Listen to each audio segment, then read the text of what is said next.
Fred loves his new pet. A few weeks ago, Fred lost his first pet, Jeffrey, and was feeling completely lonely. Lunches at home felt empty, it was hard for him to go to sleep at night, and something in his heart was just missing. He started to eat lunch at the park so he wouldn't feel so lonely at home, but seeing all the families with their pets just made him miss his even more. Still, watching them enjoy themselves was better than sulking alone in an empty home. One day while he was eating his lunch at the park, he saw him, running around in the park all alone. He looked a few years older than Jeffrey, but still, he was just as beautiful. Fred's eyes lit up like the first time he met Jeffrey, and for a faint moment, he felt hope again. Surely he belongs to someone, Fred thought to himself. He looks too well fed to be a stray like Jeffrey was. But where are his owners? Poor thing, Fred said aloud to himself. Maybe if I just took him in for a few days. Before he could finish his thought, he was gone. Fred's hope quickly vanished, and he faded back into his previous state of emptiness. The next day, Fred sat at the same bench, eating the same sandwich that he has for lunch every day. He hadn't stopped thinking about yesterday, and wondering if the little thing found his way home. Suddenly, there he was, running the same path that he did yesterday. Has he always been here? And have I just never noticed? Fred thought. Maybe missing Jeffrey had made me fail to realize this other beautiful creature in need. How foolish and insensitive of me. Once again, before Fred could finish, he was gone.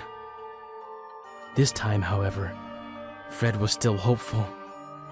2 days in a row isn't a coincidence, so he planned for tomorrow. He was going to make sure that he rescued that little guy, and that he was safe. Fred even gave him a name. Jeffrey Jr. Today was the day. Fred waited for Jeffrey Jr. behind the same tree that he ran by the previous 2 days. Fred made sure no one else was around. He didn't want anyone interfering and risk losing Jeffrey Jr. again, and possibly forever. Fred brought a sack to wrap Jeffrey Jr. in. It was chilly that day, so Fred wanted to make sure that he would be warm on the car ride home.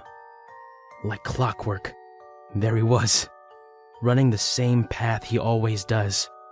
Fred prepared himself, and right when Jeffrey Jr. rounded the tree, Fred grabbed him. The little guy struggled quite a bit, which is understandable. He just didn't realize how good he was going to have it yet. He was struggling so much that Fred had to put him in the sack just so he could control his arms and legs and get him in the car. He's a fighter, just like Jeffrey was, Fred thought. Fred put him in the back seat and drove off. Fred was exhausted, but elated. His sorrow was quickly overrun with joy. When they arrived at Fred's house, Fred grabbed Jeffrey Jr. from the back seat and brought him inside.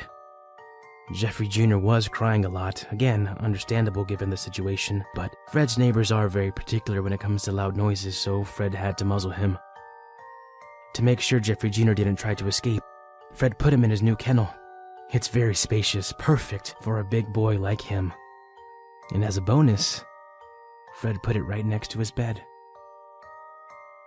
It's dark now. Needless to say, it was an eventful day for both Fred and Jeffrey Jr., so Fred decides to call in early.